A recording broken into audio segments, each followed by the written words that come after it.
appréhende sa boîte aux lettres à chaque matin depuis qu'il a été victime d'un accident de la route.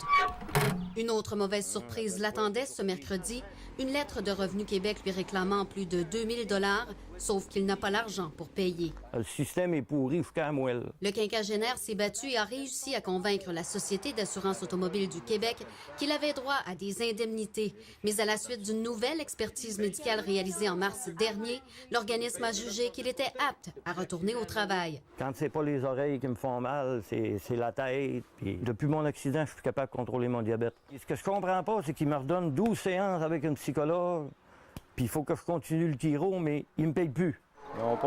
Ses proches l'ont convaincu de demander des prestations d'aide sociale, mais les 750 $ qu'il reçoit par mois ne sont pas suffisants. Monsieur Gagné craint maintenant de perdre sa résidence acquise il y a une dizaine d'années. La banque menace de lui saisir s'il ne trouve pas l'argent pour payer son hypothèque.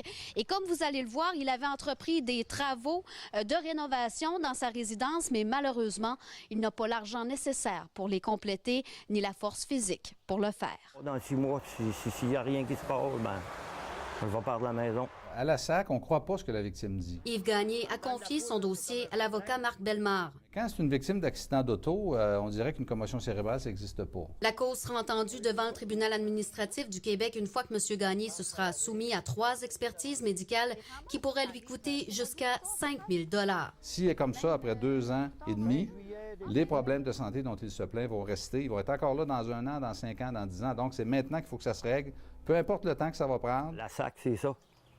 Il aime mieux que le monde se suicide que de les envoyer dans des bons médecins. Il admet avoir pensé mettre fin à ses jours.